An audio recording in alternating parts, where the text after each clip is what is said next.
আসসালামু আলাইকুম। স্টুডেন্ট মনে করে সূত্র মুখস্থ করা, সেই অনুসারে অঙ্ক মুখস্থ করা। অর্থাৎ আমি একটু বিষয়টা ক্লিয়ার করি।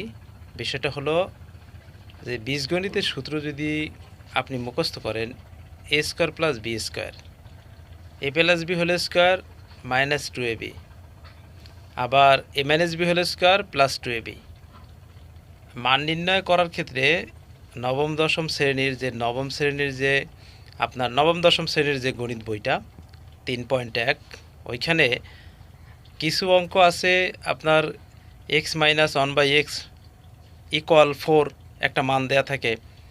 তো এখানে মান বের করতে পারে x⁴ প্লাস 1/x⁴ ইকুয়াল 322, অর্থাৎ 322 এটা প্রমাণ করতে হবে।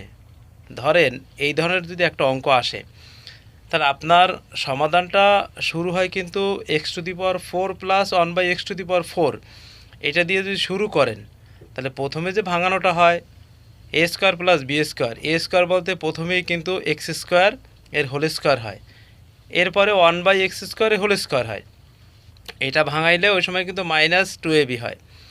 পরবর্তী ধাপে যখন এই সূত্রটা ভাঙানো হয়, ওইখানে কিন্তু এ বলতে এক্স আর বি বলতে 1/x, তাহলে A minus B whole square plus 2ab আসে। কিন্তু যদি আপনি 322 প্রমাণ করতে যান, মানে 322 x⁴ প্লাস 1/x⁴ ইকুয়াল 322 প্রমাণ করতে যান, তাহলে কিন্তু আপনার এখানে প্রথম ধাপে প্লাসের সূত্র আসলেও পরবর্তী ধাপে মাইনাসের সূত্র চলে আসে।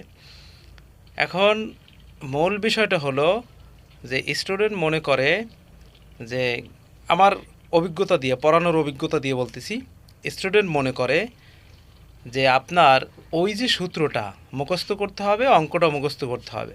কিন্তু বিষয়টা এরকম না, সূত্রটা মুখস্থ করতে হবে বা মনে রাখতে হবে, ওই হিসাবে আপনার অঙ্কের ভিতরে, গণিতের ভিতরে সূত্রটা প্রয়োগ করতে হবে।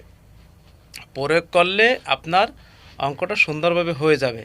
আপনাদের চিন্তা চেতনা ধারণা পরিবর্তন করেন, নির্দিষ্ট গাইডলাইন অনুযায়ী পড়েন, ইনশাল্লাহ গণিতগুলো ভালো পারবেন।